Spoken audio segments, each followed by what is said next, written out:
Hi guys, this is Charmy from Just Charmy Things, and I am bringing to you another video.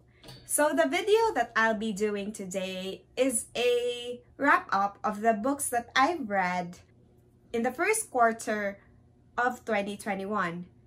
Let's get started. The first book that I've read was the sixth book in the Chronicles of Narnia series, which is The Silver Chair. The book is about Eustace, the cousin of the Pevensey siblings, and his friend Gilpole as they return to Narnia to find Caspian's lost son. So my thoughts on this book was that I found this book a bit boring, especially in the start of the book. I really like how C.S. Lewis describes his setting because I feel like I'm also exploring the world of Narnia along with its characters. I've also heard that the author was heavily inspired by the Bible. So one of the Christian references in this story that I've noticed was the importance of following Aslan's directions. Rings a familiar bell with some of the stories in the Bible where people needed to follow God's word in order to avoid consequences. One of these stories was Jonah and the big fish or the whale. Sometimes it's portrayed as a whale, but sometimes it's portrayed as a big fish.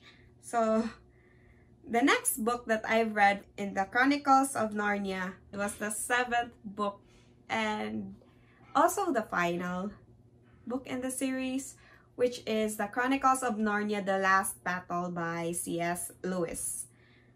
Eustace and Gilpole return to Narnia to aid the country and its king as it faces external and internal conflicts, threatening its peace and stability.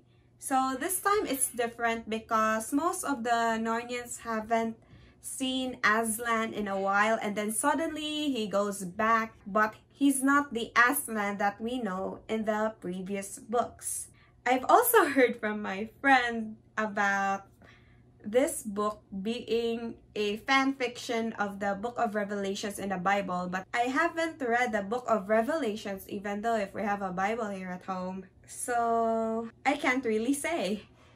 This book surprised me at first with its tone, as it's different compared to the other books in the series. The atmosphere and the themes are dark. Even though, so I kind of prefer this book over The Silver Chair because it has a lot of things going on. The next book that I've read was the third book in the Artemis Fowl series, The Eternity Code by Iowan Culver. Follows Artemis as he gets into some shady deal again, which cost the life of his friend and the risk of exposing the lower elements to the human realm because what he sold was a gadget made from fairy technology. I began reading this book last year but stopped in the first part because I am not good in dealing with bad things happening to my favorite characters, in this case, Butler. And I only gained the courage to pick it up again this year, and I found myself enjoying this book, especially the heist that happened as they tried to retrieve the fairy gadget back. So the next book that I've read was The Phantom of the Opera by Gaston Leroux.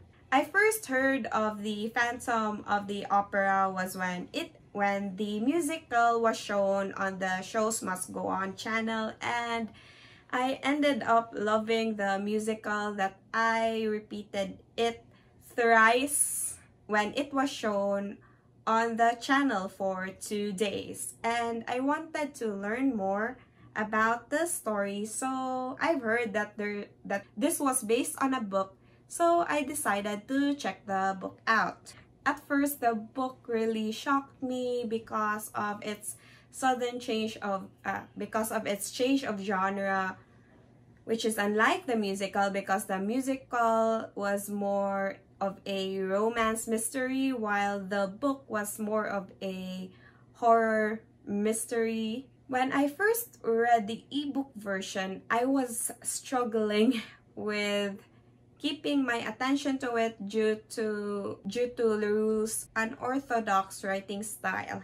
I kept dropping this book numerous times already until I discovered the audiobook version and listened to it. And because of the audiobook, I was able to finish it. Here are my thoughts on the book. I didn't really enjoy it. The mystery angle didn't work out to me that much because I already know some of the major plot beats in the story, but the worst offender was the characters themselves, especially with Raoul and Christine. I know this wasn't supposed to be a romance, but how could I find myself rooting for them when I don't even like them? So the reason why I didn't like Christine because she keeps going back and forth with the Phantom and with Eric and Raoul. I felt that it was overly done to the point of being frustrating. The reason why I didn't like Raoul was he's useless and whiny. Yeah, he's especially useless when they went into the torture chambers. Daroga was busy figuring out how the trap works and so that they could disable it. I felt like Daroga was carrying Raoul as well as figuring out the traps. And despite me not enjoying the book, I found myself enjoying the description of the places, especially Eric's torture chambers. They were really cool to read. The next book that I've read was Chasing Hurricane by Serial Sleeper. I have a review on this book on my previous video. I kind of enjoyed, but at the same time didn't like this book. It's because of a more personal reason. It's your average Wattpad teen flick where protagonist kinds of sets up her male childhood best friend with another woman since she doesn't want to get married to him. Their parents had an agreement that if by the time they turned 18 and they are still single, then they will be engaged. It was an interesting setup, but I didn't like how the events unfold because it just turned out to be generic. Also, while this book is not my jam, but still it's a major achievement of mine to finish it because it's the first book that I've finished written in Filipino in a while. I haven't read any Filipino books for the last year or more than a year or so, and I am happy that I did. The next book that I've read was Jane Eyre by Charlotte Bronte. So this story is about Jane Eyre told in a more autobiography format, starting from when she was young until to the point that she meets Mr. Rochester, and from there the story takes an interesting turn. The things that I liked from this book was, first of all, Jane Eyre. Despite the things that she has experienced in this book, which were quite a lot, she still retained her kindness and the principles that she believed in. I can see her as a kind of a strong protagonist because she has more agency in the things that happened in her life compared to the other female characters that I've read. I found all of the potential love interests that she has in this book kind of bad because these love interests either have skeletons in their attic or they are just plain indifferent to her and they want her to be their wife for the sake of having someone to cater to their emotional needs, I found this interesting thing in the internet that there are a lot of people that prefer Mr. Rochester over Mr. Darcy, but after reading the story, I can say that I still prefer Mr. Darcy, but by a huge margin. The next book that I've read was The Hobbit by J.R.R. Tolkien. So this book feels whimsical and it has all the elements of a classic adventure story. Bilbo was forced to go on a journey by Gandalf to accompany a group of dwarves.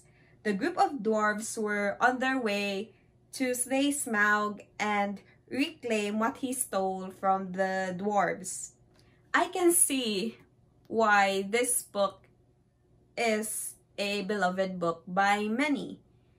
For the first half of their journey, the party was aided by Gandalf, and without him, they wouldn't survive. In the second half, Gandalf has to go somewhere, so they were left to their own devices, which at this point, Bilbo was given time to shine as he saves the party time and time again. And with that, earning their respect. So the first thing that I had fun in the book with was hunting for rhythmic patterns in the songs that Tolkien wrote in some of his scenes. The second thing that I liked in this book was the riddle game between Gollum and Bilbo, because I was on the edge of my seat on who's the first that's going to give in. And this was also the first time that I noticed Bilbo's wits, despite him staying in his hobbit hole for the most of his life. And also the third is the Bard, because he was such a wise character in the stories. He was this random dude who suddenly played a huge role to the story, but it was odd because he was a side character for most of the time. To be honest, I struggled with this book when I read it. I also had a fun time annotating. This is how my book looked after I finished it. Speaking of writing style, I've also noticed that this was meant to be read as a bedtime story because there were times that the author breaks the fourth wall and directly addresses his audience.